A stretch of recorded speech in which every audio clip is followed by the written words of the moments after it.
Numbers और number system के बारे में कुछ जानेंगे।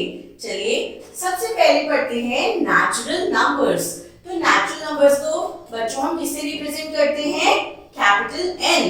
The numbers 1, 2, 3, 4, etc. were invented for counting. Therefore, these numbers are called counting numbers or natural numbers. The numbers expressed in symbols such as 1, 2, 3, 4, etc. are called numerals or digits.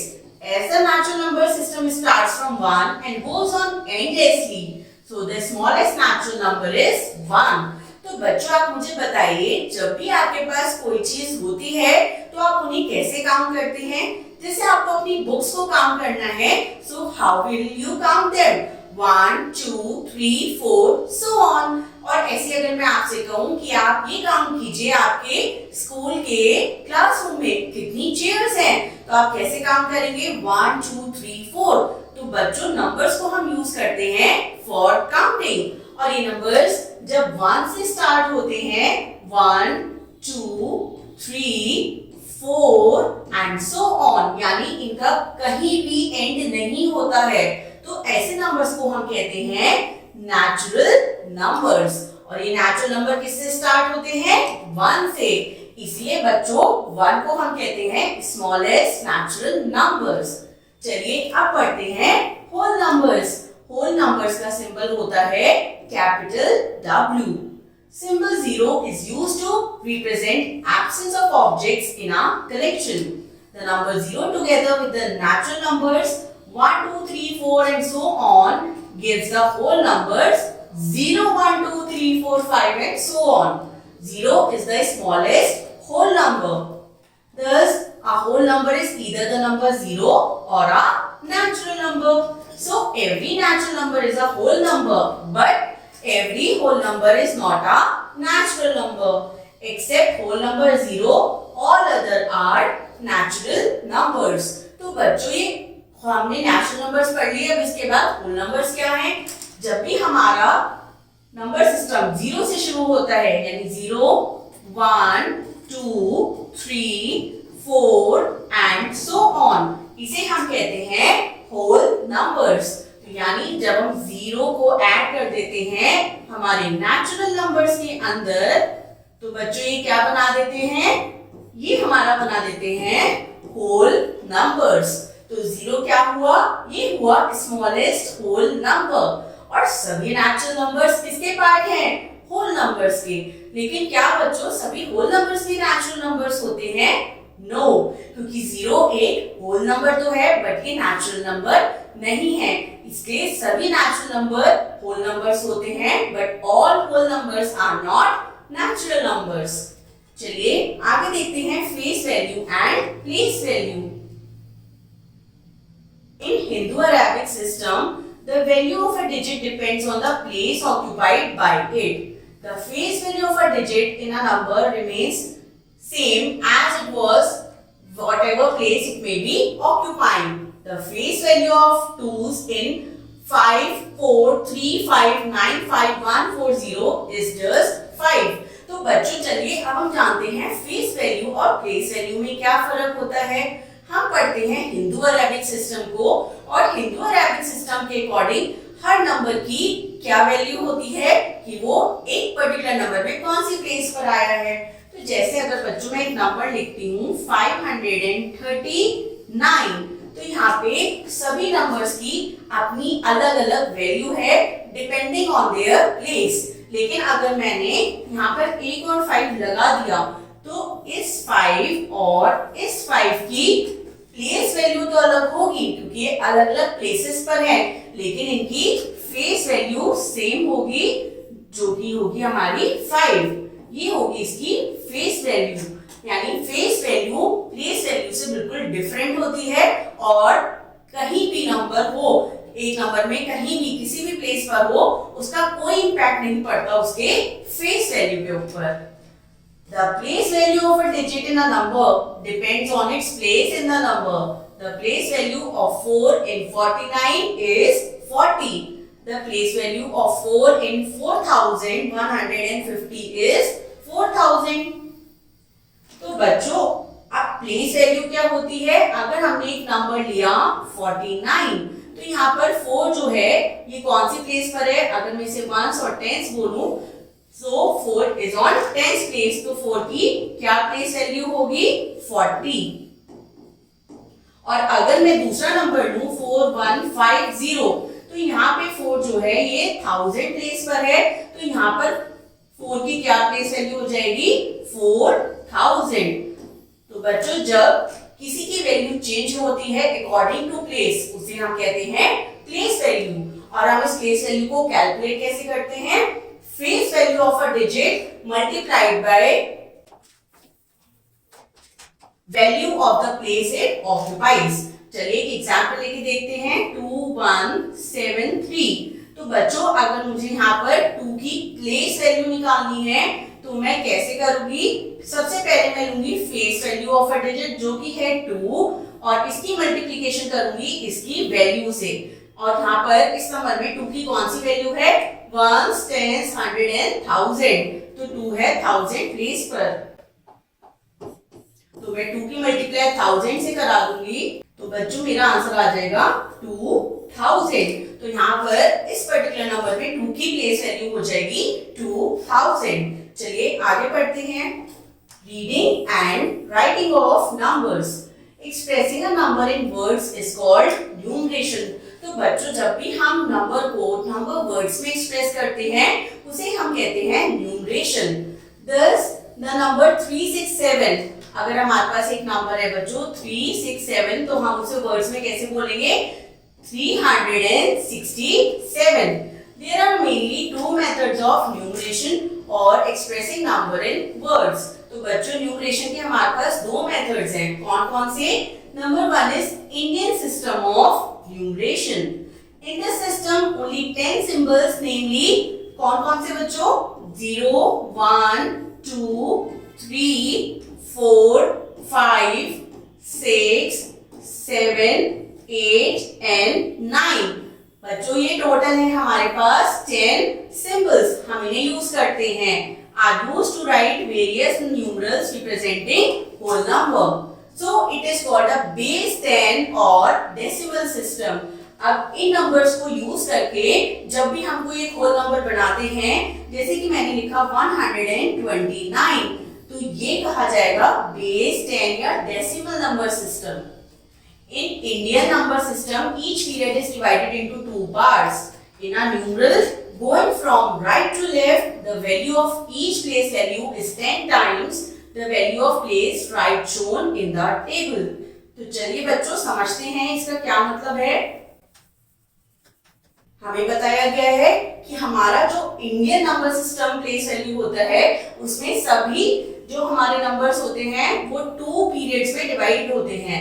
तो आप देखिए once, tense, 100, इसके बाद हम क्या लिखते हैं 1000 और फिर हम लिखते हैं 10,000, फिर आता है हमारे पास लैख, फिर आता है 10 लाख। तो ये बच्चों 2 के पीरियड्स में हमारे नंबर जो हैं डिवाइडेड हैं एक्सेप्ट फॉर वंस। वंस में 3 पीरियड्स का डिवीजन होता है, वंस, टेंस, 100, बाकी सभी 2 पीरियड्स में डिवाइड होते हैं।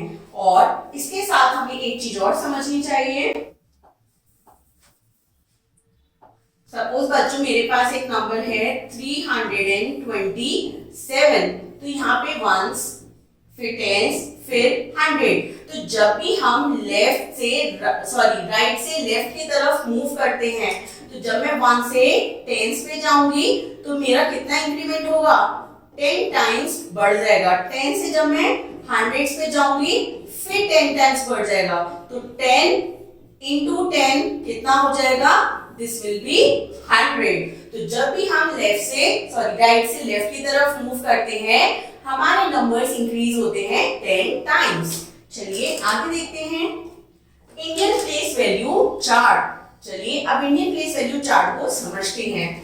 ये है हमारे बच्चों पीरियड्स। नंबर 1 होता है वंस, फिर थाउजेंड्स, लैक्स, क्रोर्स और यहाँ पे आएंगे हमारे पीरियड्स। वंस के होते हैं टोटल 3 डिवीजन, वंस, टेंस, 100। फिर 1000 में होते हैं 2 डिवीजन, 1000, 10,000। लैख में 1 लाख, 10 लाख, करोड़ में 1 करोड़ एंड 10 करोड़। तो बच्चों देखिए जैसे जैसे हम राइट से लेफ्ट की तरफ मूव करेंगे हमारे नंबर्स 10 टाइम्स इंक्रीज होते जाएंगे। 1 into 10 10, 10 into 10 100, 100 into 10 1000, 1000 into 10 10,000 and so on। चलिए अब बात करते हैं हमारे दूसरे नंबर सिस्टम की जो कि है international system of numeration. In this system, the place value of a digit in a number remains the same as in the Indian system, but the name of the periods are different beyond thousands। तो बच्चों international system जो है ये Indian number system जैसा ही है, लेकिन इसमें thousands के बाद जो नेम्स होते हैं जैसे इंडियन सिस्टम में होते हैं लाख करोड़, इनमें नेम चेंज हो जाते हैं as millions billions. In international number system, each period is divided into 3 parts. In a numeral, going from right to left, the value of each place is 10 times the value of place to its right as shown। तो बच्चों यहाँ पर भी जो भी number हम left side लिखते हैं वो अपने राइट वाले नंबर से 10 टाइम्स बड़ा होता है, लेकिन जैसे हमारे इंडियन नंबर सिस्टम में 2 का डिवीजन था हर पीरियड के अंदर, यहाँ पर कितना होता है, यहाँ पर 3 का डिवीजन होता है विद इन ईच पीरियड। चलिए अब हम अपना इंटरनेशनल नंबर सिस्टम को और अच्छे से पढ़ते हैं। सबसे पहले जानते हैं इसके पीरियड्स के name, ones, thousands and millions. बच्चों वंस के अंदर 3 डिविजन ही होते हैं एज इंडियन नंबर सिस्टम। ये कौन कौन से हैं, वंस, टेंस एंड हंड्रेड्स। फिर थाउजेंड में फिर यहाँ पर अब आते हैं 3 डिवीजन। सबसे पहला 1000, फिर आता है 10,000 और फिर यहाँ पर एक न्यू हमारा डिवीजन आता है 100,000। ये हमारे इंडियन सिस्टम में नहीं होता है। फिर आते हैं यहाँ पर मिलियन जो कि बनाता है 1 मिलियन, 1 मिलियन के बाद 10 मिलियन और 10 मिलियन के बाद आता है बच्चों 100 मिलियन। और यहाँ पर भी देखते हैं हम जैसे जैसे हम राइट से लेफ्ट की साइड मूव करेंगे तो 1 multiply by 10 10, 10 multiply by 10 100, 100 multiply by 10 1000। तो इसका मतलब जैसे जैसे हम लेफ्ट साइड मूव करेंगे हमारे जो नंबर्स लेफ्ट में हैं वो पहले वाले के 10 टाइम्स होंगे। चलिए अब पढ़ते हैं expanded notation. With the help of place value and face value, we can write a number in the expanded form. In the expanded notation, place value of all the digits in a number are written in descending order। तो बच्चों expanded form क्या होती है, जब भी हम किसी number को उनके प्लेस वैल्यू के अकॉर्डिंग्स में खोलकर लिखते हैं हम उसे कहते हैं प्लेस वैल्यू। और ये सब तो आप अर्ली क्लासेस में भी पढ़ के आए हैं। जैसे हमारे पास एक नंबर है 247। तो अगर मैंने इसके ऊपर वंस, टेंस और 100 लिखा तो मैं सबसे पहले सबसे बड़े वाले प्लेस वैल्यू को खोलूंगी। तो यहाँ पर 2 है सबसे बड़ा 200, नेक्स्ट इज टेंस, तो टेंस की प्लेस पर है बच्चों 4, तो ये हो जाएगा 40 प्लस वंस की प्लेस पर है 7, तो 247 की एक्सपेंडेड फॉर्म बनेगी 200 प्लस 40 प्लस 7। ये हो जाती है हमारी एक्सपेंडेड नोटेशन। चलिए अब जानते हैं इंडियन प्लेस वैल्यू में एक्सपेंडेड नोटेशन को हम कैसे करते हैं। इसमें आता है 1 लाख, 1 लाख के ऊपर 10 लाख, 10 लाख के ऊपर 1 करोड़, फिर 10 करोड़ और फिर 1 अरब। बच्चों इंडियन नंबर सिस्टम में जो 1 लाख होता है ये इंटरनेशनल नंबर सिस्टम के किसके बराबर होता है, 100,000। और जो हमारा 10 लाख होता है वो इंटरनेशनल सिस्टम में बनता है 1 मिलियन, 1 करोड़ होता है 10 मिलियन, 10 करोड़ होते हैं 100 मिलियन और इंडियन नंबर सिस्टम का 1 अरब बनता है इंटरनेशनल नंबर सिस्टम में एज 1 बिलियन। चलिए अब हम देखते हैं अपने एक्सपेंडेड नंबर सिस्टम को। 987327 हमें इसकी अगर एक्सपेंडेड फॉर्म लिखनी है तो चलिए सबसे पहले हम 987327 सबसे पहले अगर हमें इसे इंडियन नंबर सिस्टम में लिखना है तो हम इसके ऊपर पीरियड्स लिखेंगे, वंस, टेंस, 100, 1000, 10,000। फिर बच्चों क्या आता है lakh एंड फिर आएगा हमारा 10 lakh। तो जब हमने अपना पीरियड लिख लिया है फिर हम देखेंगे 90 lakh plus 8 lakh plus 70,000 plus 3,000 plus 200 plus 70 plus 5। तो ये हो जाएगा हमारा expanded form. If in a numeral a place value is vacant, we indicate it by putting a zero in that place. In conversion, we do not put zero in the highest place. Thus, 305। तो बच्चों अगर हमारे पास कोई place vacant है, जैसे यहाँ पर 1, tense और 1000, टेंस की प्लेस पर कुछ नहीं है, तो हम कैसे लिखते हैं इसे? 3000 प्लस 0 प्लस 5। हम कभी भी जीरो को फ्रंट पोजीशन में नहीं लिख सकते, क्योंकि इससे क्या होगा, हमारी प्लेस वैल्यू डिस्टर्ब हो जाएगी और हमारी जो वैल्यू है वो कम हो जाएगी।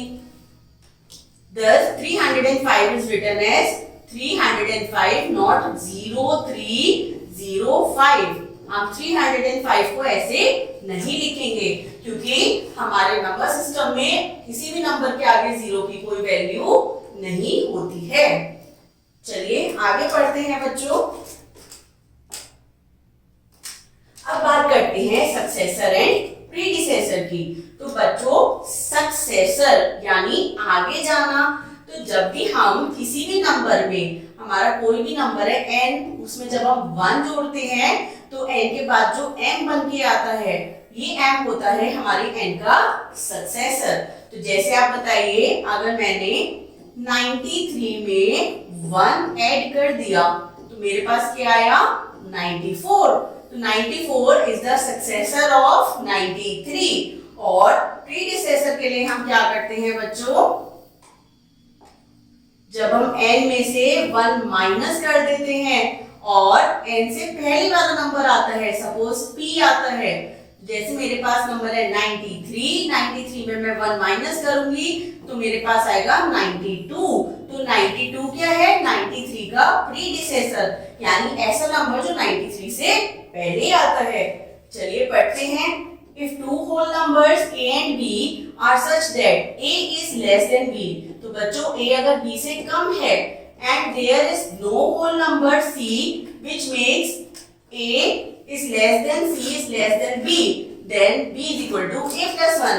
अगर ये दोनों बच्चों कॉन्जिक्यूटिव होल नंबर्स है, यानी लगातार आते हैं और इनके बीच में कोई और होल नंबर नहीं है, तो b जो होगा वो a का सक्सेसर होगा, क्योंकि b a पे जब मैं 1 ऐड करूंगी तो मुझे b मिल जाएगा। In such case, b is called the successor of a and b and a is called the predecessor of b। a क्योंकि b से पहले आता है, a को हम कहेंगे predecessor। If predecessor and successor are same, तो a और b सेम हो जाएंगे। चलिए अब पढ़ते हैं comparison of two whole numbers. तो बच्चों अगर हमें दो होल नंबर्स का कंपैरिजन करना होता है तो हम कैसे करते हैं? In the comparison of two numbers, say 175 and 225, what we will do? तो बच्चों अगर मुझे 175 और 225 को कंपेयर करना है तो मैं कैसे करूंगी? अब क्योंकि यहाँ पे हमारे प्लेस वैल्यू दोनों नंबर्स की सेम है, यानी यहाँ पर भी 1s, 10s और 100 पीरियड तक है और यहाँ भी 1s, 10s एंड 100। तो मैं फर्स्ट नंबर से कंपेयर करना शुरू करूंगी। अब 1 जो है वो 2 से छोटा है, तो हमें साफ पता चल जाएगा कि 225 जो है वो 175 नंबर से बड़ा है। Clearly, it is impractical to represent these numbers on number line and find their position। अब बच्चों इतने बड़े नंबर्स हम नंबर लाइन पे तो करके ढूंढ नहीं सकते, तो हम इसके लिए क्या करेंगे? Thus, we deduce a method using smallest numbers as 7 is greater than 9, since 7 is equal to 9 minus 2, ये 7 plus 2 आता है 9, so 28 is less than 23 and 28 किसके बराबर होता है बच्चों? 23 plus 5, तो हमारा 28 minus 5 हो जाएगा 23। We notice that for given two different whole numbers, the smaller whole number is the one to which we have to add other whole number except 0 so that their sum is equal to the whole number। तो बच्चों इसी तरह अगर हम देखेंगे हमारे 175 और 175 और 225, तो मुझे 175 में बच्चों कुछ जोड़ना पड़ेगा ताकि मैं 225 पर जाऊं, यानी मुझे 50 जोड़ना पड़ेगा। तो 225 बड़ा होगा और 175 छोटा होगा। I hope this is clear to all of you. चलिए अब पढ़ते हैं numbers in between. Between any two consecutive whole numbers, we cannot mark any whole number। तो बच्चों बताइए 2 और 3 के बीच में कोई और होल नंबर आता है? नो। लेकिन अगर मैं 3 और 5 के बीच में पूछूं कि कोई और होल नंबर आता है, so yes we can write 4। Example, there is no whole number between 15 and 16, but between any two non-consecutive whole number, दो नॉन कॉन्सिक्यूटिव होल नंबर यानी ऐसे दो नंबर जो लगातार नहीं हैं, उनके बीच में हम कम से कम एटलीस्ट एक होल नंबर ढूंढ सकते हैं। जैसे 13 लाइज बिटवीन 12 एंड 14। तो बच्चों 12 और 14 के बीच में क्या कोई होल नंबर आता है? सो यस, ये आता है 13। तो किन्हीं दो नॉन कॉन्सिक्यूटिव होल नंबर्स के बीच में एटलीस्ट यानी कम से कम एक होल नंबर तो आता है, और एक से ज्यादा भी आ सकते हैं। बच्चों अगर मैं आपसे पूछूं 11 और 20 के बीच में क्या कोई होल नंबर आते हैं? सो यस, हम आराम से कह सकते हैं कि इसके बीच में 9 होल नंबर्स आते हैं। कौन कौन से? 12, 13, 14 till 19। तो चलिए आगे देखते हैं। अब हम पढ़ेंगे बच्चों estimation and approximation. Estimation and approximation are two common processes used in everyday life. For example, we often say that about 200 students attend the special assembly in school. Here it is given a general idea. तो बच्चों क्या आपने कभी estimation और approximation के बारे में सुना है? अब आप बताइए कि अगर मैं आपको गार्डन में जाने के लिए कहूँ और कहूँ कि बच्चों बताओ यहाँ पे कितने फ्लावर्स हैं, तो क्या आप एक एक फ्लावर को काउंट करोगे? नो, हम ऐसी एक रफ आइडिया बोल सकते हैं कि मैम यहाँ पर अराउंड 1000 फ्लावर्स हैं। तो ये हमें कैसे पता चला कि गार्डन का कितना साइज है और लगभग कितने कितने फ्लावर्स एक एक जगह पर हैं? तो हम उससे एक रफ आइडिया निकालते हैं और इस रफ आइडिया को हम कहते हैं एस्टिमेशन। बच्चों जब हमें किसी चीज की प्रॉपर वैल्यू नहीं पता होती है तो हम उसे एस्टिमेशन और अप्रॉक्सीमेशन की हेल्प से बताते हैं।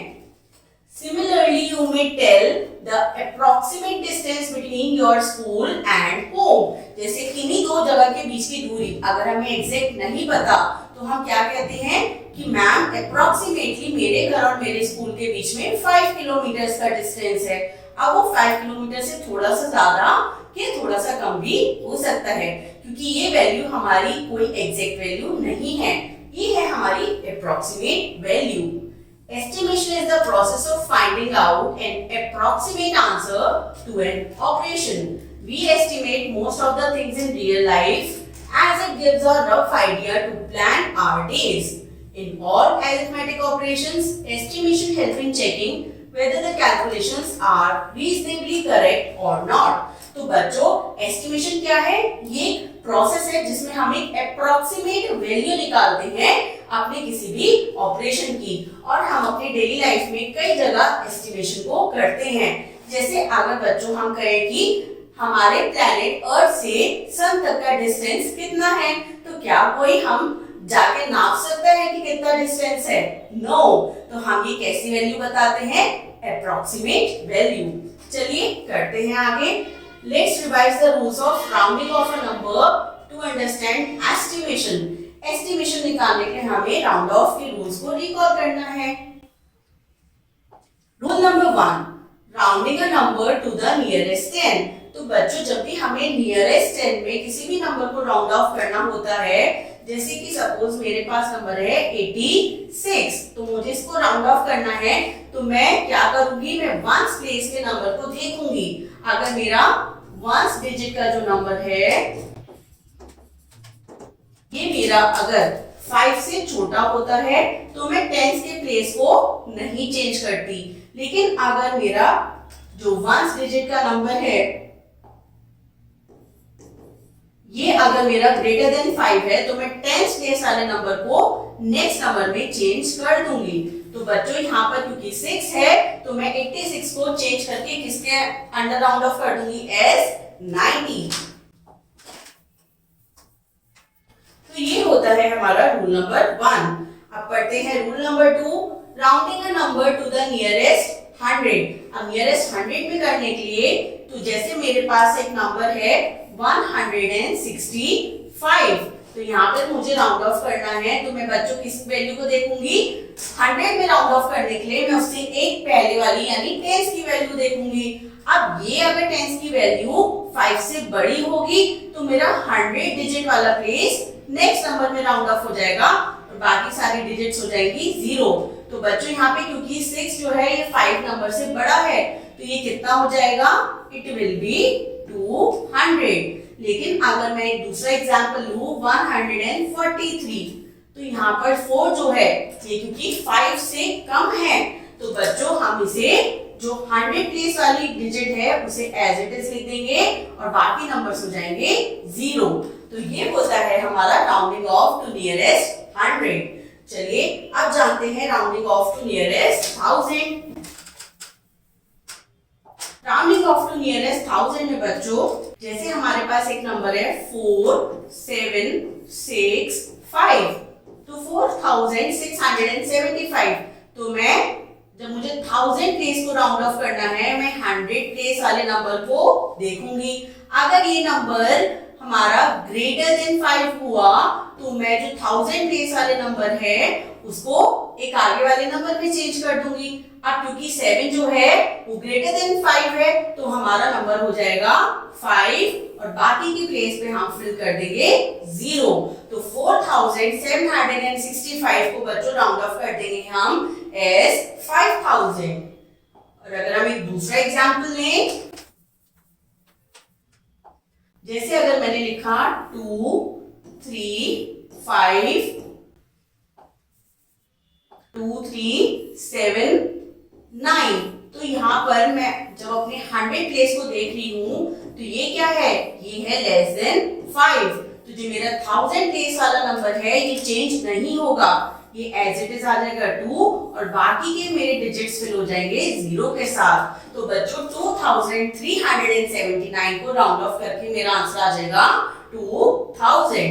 तो बच्चों आई होप आपको ये अच्छे से समझ में आया होगा। चलिए अब हम पढ़ते हैं Roman numerals. Like Hindu Arabic system of numeration another system of numeration is also used commonly जिसे हम कहते हैं Roman numeral. It originated in ancient Rome. It was adapted from Etruscan numerals. A common belief is that the symbol of these system were taken from the picture of the fingers on hand. तो बच्चों जिस तरह हमारा Indian number system होता है उसी तरह हमारा एक दूसरा नंबर सिस्टम होता है जिसे हम कहते हैं रोमन न्यूमरल्स।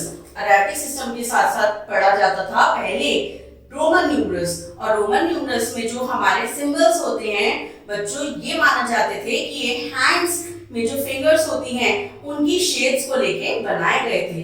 तो चलिए देखते हैं हिंदू अरेबिक नोटेशन में जैसे होता है 1 तो रोमन में हम उसे लिखते हैं एज 1। 5 को लिखा जाता है एज B, 10 के लिए हम लिखते हैं X, 50 के लिए लिखा जाता है L, 100 के लिए लिखते हैं C, 500 के लिए लिखते हैं D और 1000 के लिए हम लिखते हैं M। Other numbers are written by combining these 7 symbols only। तो बच्चों रोमन नंबर्स में खाली ये 7 सिंबल्स होते हैं I, V, X, L, C, D, M और इन नंबर्स को ही यूज करके कंबाइन करके हम बाकी सभी नंबर्स को लिखते हैं। You must be surprised to know that Roman system had no symbol for 0. That could be one reason that this system is not accepted universally. Some of the known uses of Roman numerals are representation of your classes such as 2nd, 3rd, 5th, 6th, etc. Numbering on clock faces, then number of volumes or parts of books, number of issues of magazines, etc. तो बच्चों Roman number system एक ऐसा system है जिसमें 0 की कोई place है ही नहीं, इसमें जीरो को यूज नहीं किया जाता है और शायद यही रीजन है कि इसे यूनिवर्सली एक्सेप्ट नहीं किया गया है। यूनिवर्सली हम कौन सा नंबर सिस्टम यूज करते हैं? That is Hindu Arabic system. बच्चों रोमन नंबर्स लेकर हम कई जगह देखते हैं, जैसे कि हमारे क्लासेस वो कैसे लिखी होती हैं? Class 1, class 5, class 6, class 9। तो ये हम रोमन नंबर्स में रिप्रेजेंट करते हैं। प्लस जो हमारे बुक के वॉल्यूम्स आते हैं, वॉल्यूम 1, वॉल्यूम 2, इन सभी को भी हम रोमन न्यूमरल्स में रिप्रेजेंट करते हैं। चलिए अब रोमन न्यूमरल्स के रूल्स को जानते हैं। Rules for writing Roman numerals. सबसे पहला rule, if a symbol is repeated its value is added as many time as it occurs. For example हमने लिखा एक नंबर V11, तो ये जितनी बार कोई भी हमारा सिंबल रिपीट होता है उतनी बार उसकी वैल्यू को ऐड किया जाता है। तो बच्चों दिस स्टैंड्स फॉर 5 और यहाँ पर I स्टैंड्स फॉर 1, और क्योंकि एक और I है तो हम दोबारा से 1 जोड़ेंगे, तो हमारी वैल्यू बच्चों कितनी बन गई? 5, 6 एंड 7। तो ये नंबर किसको रिप्रेजेंट कर रहा है? It is representing 7। Any symbol is not repeated more than 3 times. तो बच्चों अगर मैंने 1, 2, 3 और 4 कर दिया तो ये गलत हो जाएगा। मैं मैक्सिमम किसी भी सिंबल को 3 टाइम्स रिपीट कर सकती हूँ। 3 के बाद हम उस सिंबल को रिपीट नहीं कर सकते हैं। And V, L and W are never repeated. तो बच्चों अगर हम ये लिखना चाह रहे हैं 15 के लिए तो ये गलत हो जाएगा, क्योंकि V, L और W को कभी भी रिपीट नहीं किया जाता है। Only I, X, C and M can be repeated. For example, 4 cannot be written. बच्चों अगर हमें 4 लिखना है as 1, 2, 3, 4 तो ये गलत है। हम 4 को कैसे लिखते हैं? हम लिखेंगे 1 और V। तो चलिए अब आगे के रूल देखते हैं। A smaller numeral written to the right of a larger number is always added. तो बच्चों अगर हमने V के बाद एक स्मॉलर न्यूमरल लिखा है तो इसका मतलब हम V यानी 5 में इस स्मॉलर वाले न्यूमरल को ऐड करेंगे, तो ये बन जाएगा 6। और अगर हम इसे लेफ्ट साइड लिखेंगे, अगर हमारा सिंबल जो है वो लिखा है ये और इससे पहले हम कोई छोटा सिंबल लिख देते हैं, तो यानी 5 से पहले हमने छोटा सिंबल लिखा है तो ये सिंबल हम सब्ट्रैक्ट करते हैं तो हमारा आंसर आ जाएगा 4। इसलिए बच्चों हम जब भी अपने 4 को रिप्रेजेंट करना चाहते हैं, 4 न्यूमरल को रिप्रेजेंट करते हैं हम रोमन में एज 5 माइनस 1, तो इसका मतलब हम लिखेंगे 1 एंड V। और अगर हमें 9 को लिखना है बच्चों तो 9 को हम कैसे लिखेंगे? As 10 minus 1। 10 होता है x और 1 को हम लगा देंगे आगे, तो ये हो जाएगा हमारा 9s रोमन न्यूमरल। हम लिखेंगे 1x, sorry I and x। चलिए बच्चों अब एक बड़ा नंबर भी लिख के देखते हैं। जैसे हमें लिखना है LXV, अगर हमें इस रोमन न्यूमरल को नंबर सिस्टम में लिखना है, न्यूमरल में लिखना है, तो हम कैसे लिखेंगे? L क्या होता है बच्चों? L इज 50, तो L हो गया 50, X होता है हमारा 10 और V होता है 5, तो ये हमारा बच्चों कितना बन गया? 50 and 10 is 60 and 60 and 5 is 65। तो इस तरीके से हम न्यूमरल टू रोमन न्यूमरल और Roman numeral to Hindu Arabic numeral में इजीली कन्वर्जन कर सकते हैं। तो बच्चों जल्दी से बताइए आपको इस चैप्टर के बारे में जान के कैसा लगा, and I hope you enjoyed this class.